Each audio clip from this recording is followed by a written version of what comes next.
Not too long ago, I was at a party and someone asked, oh, do you just do this for fun on the weekends? You know, is this your job? It's a common question I get asked all the time. And I was like, no, this is my full-time job. It's my career. The parents that were standing behind me, like right behind me, started whispering, like, but not low enough. I could hear everything they were saying. And the lady was like, how do you be a full-time face painter? How is that even possible? And they were like laughing back and forth. Like maybe she paints all the time, like on herself or her kid. It was so rude. And I started to say like, oh, I live in San Antonio and there's always something going on. And I was like abruptly cut off with laughs, and then they changed the subject. Like they didn't even want to hear me explain how I'm a full-time face painter. And I shouldn't even chimed in to do that, but I love to talk about what I do, and I feel like a lot of people don't understand how face painters can be full-time and how they can be successful and earn a great income doing this. So I love to talk about it.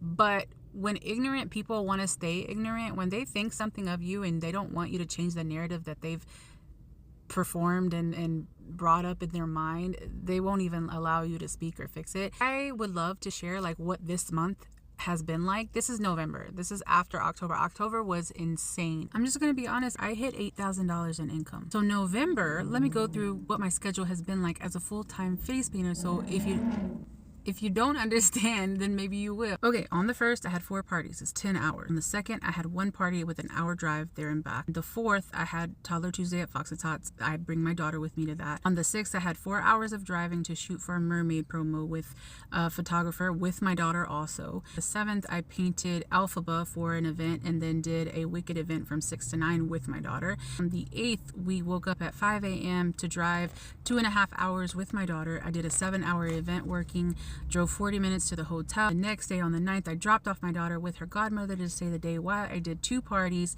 one 45 minutes away, then another 40 minutes drive back, and then picked her up.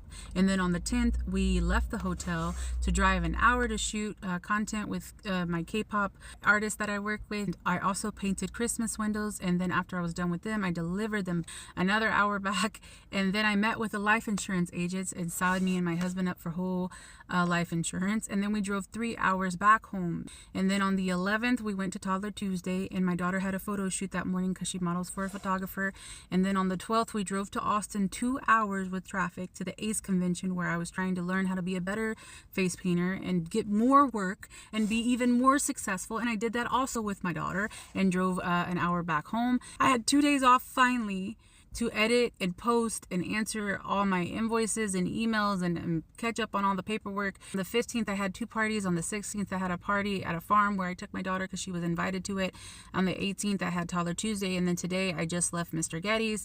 Tomorrow, I am window painting, and then I don't have anything until the 30th. And the only reason why I have the next 2 weeks with nothing is because I took off because it's my birthday, and it's the only time during the year that I actually take off. But that is my schedule as a full-time face painter. Mind you, this does not include all of the other face painters and balloon artists, and then we have bounce houses, and then my husband was hired to DJ. Like, I also book all of that too and do all of the paperwork and collect the deposits and everything for that and make sure everything is followed up and scheduled and everyone is on time and everybody is doing their part.